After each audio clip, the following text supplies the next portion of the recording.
बहुजन सौरभ, बहुजनांच्या सामाजिक व सांस्कृतिक चळवळीचे मुखपत्र। नमस्ते, जय भीम।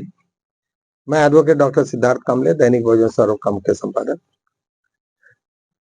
जब से राहुल गांधी ने एटम बम की बात की, चोरी की बात की कि ये इलेक्शन किस तरीका से सरकार ने चुराया, वोटिंग कैसे चुराया और किस तरीका से मैनिपुलेशन किया गया, तो ये सब चीजों की वजह से पूरे भारत में एक अलग सा एक माहौल तैयार हो गया। लोगों को पता चलने लगा कि ये कुछ ना कुछ तो भी होने वाला है। निश्चित रूप से ये इंडिकेशंस है कि सभी लोग रास्ते पे आने की संभावना है, क्योंकि सभी पार्टियां जब इकट्ठा हो गई तो निश्चित रूप से बीजेपी को बहुत महंगा पड़ेगा।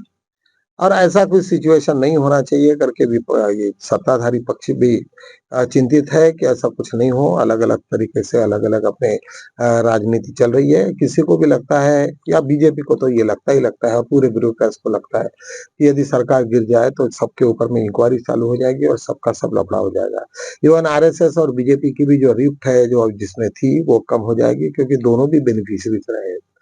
तो मुझे ऐसा लगता है कि ये दोनों अभी किस तरीका से बाहर आएँगे, किस तरह से विपक्ष ये करेगा और उनको किस-किस तरीका से कौन से इसमें सामना करना पड़ेगा, ये सब चीज़ें हम लोगों के सामने अभी चल आने वाली है। एक बड़ी इम्पोर्टेंट बात हो गई कि जनरली प्राइम मिनिस्टर राष्ट्रपति को मिलने नहीं जाते। अक्सर ये प्रोटोकॉल और मिलने भी है, तो वो काफ़ी इसमें है। वो आता है कि फ़ोन से भी बात कर सकते हैं, वीडियो कॉन्फ्रेंसिंग से लेके है।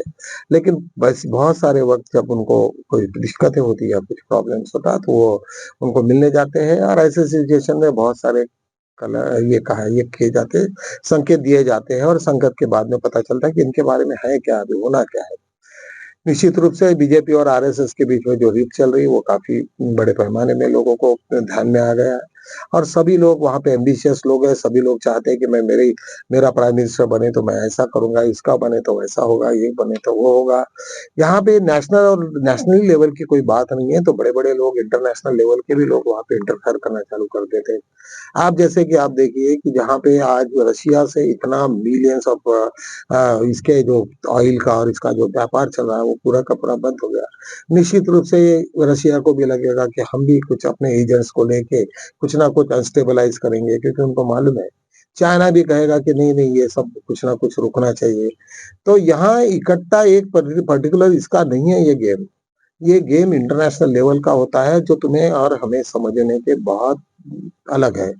आप लोगों को मालूम होगा कि सेकंड वर्ल्ड वॉर के वक़्त जब यहाँ पे अंग्रेज का एंटी इंग्लिश जो अंग्रेज हटाओ के जब नारे चल रहे थे, तो हमारे यहाँ से कई लोग सुभाष चंद्र बोस से लेके हिटलर तक जाके मिले और उन लोगों को कई लोग इवन आरएसएस का भी इस तरीका से एजेंडा था कि यहाँ पे नाजिज्म आए। ये लोग भी अमेरिका ये ब्रिटेन के अगेंस्ट में थे, बहुत सारे लोग अगेंस्ट में थे। ऐसे सब सिचुएशन में ऐसा कुछ ये हो जाता तो इंटरनेशनल लेवल का भी बहुत प्रभाव पड़ता है। और ये यदि अगर माने तो आज इंडिया में जिस तरीका से मोदी जी अनस्टेबलाइज करने की कोशिश कर रहे हैं, क्योंकि उसमें बहुत सारे रोल अलग-अलग ये होते हैं।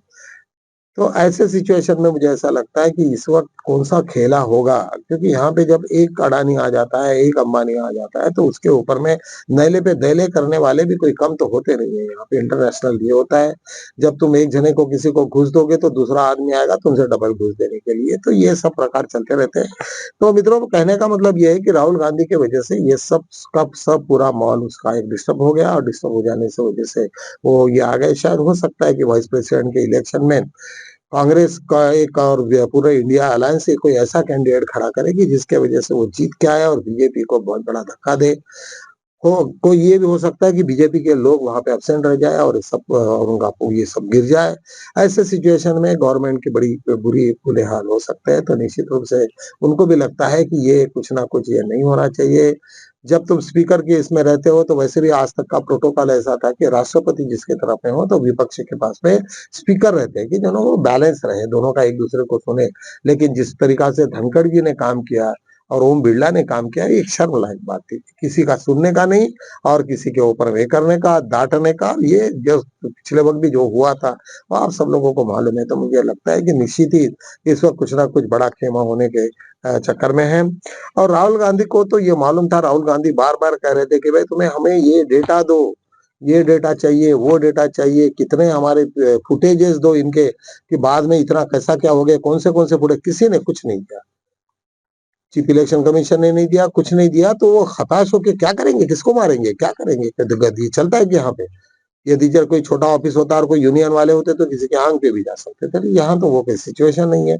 तो ऐसे वक्त मुझे लगता है कि उन्होंने 6 महीने से जो कांग्रेस ने जो ये किया, बहुत बड़ा एक इन्वेस्टिगेशन किया और उससे काफी सबूत मिले हैं उनको।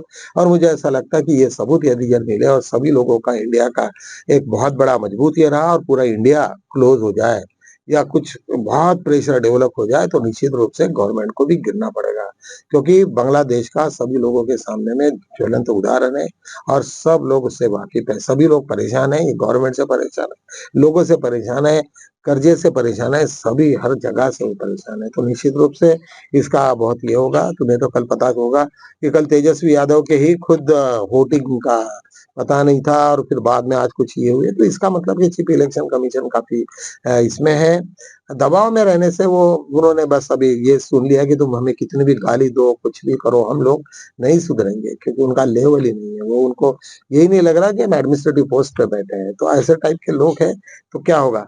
एक अनिल अंबानी के बारे में एक बहुत बड़ा एक ये हुआ, उनको लुकआउट एक ऐसा होता है कि जहाँ पे भी एयरपोर्ट में कहाँ भी वो दिखे तो उसको गिरफ्तार करने की बात है। उन्होंने एक फर्जी आ, जब उसमें एक सॉल्वेंसी रहते बोले ये उनको गारंटी चाहिए रहता, तो उन्होंने एक फर्जी कंपनी बना के फर्जी सब इससे ईमेल बना के वगैरह गारंटी जनरेट किया और गवर्नमेंट का बहुत बड़ा उसने एक ये कॉन्ट्रैक्ट लिया और कॉन्ट्रैक्ट में देख पाया गया कि सब का सब बोगस था। उसको बैंक ने कभी कभी दिया ही नहीं, उसको एनओसी नहीं दिया, ना उनको कुछ उनके कोई लेन देन है।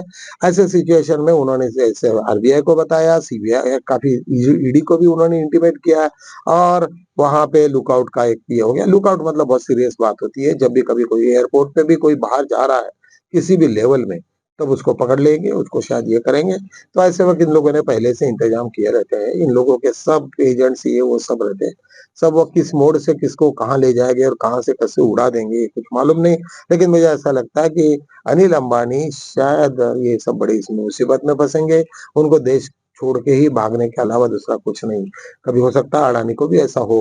तो ऐसे ये सिचुएशन जब भी कभी है तो ये चलते ये होते रहता है और ऐसे कई लोग इंडिया में से छोड़ के चले गए और कहाँ तो पता भी नहीं चला।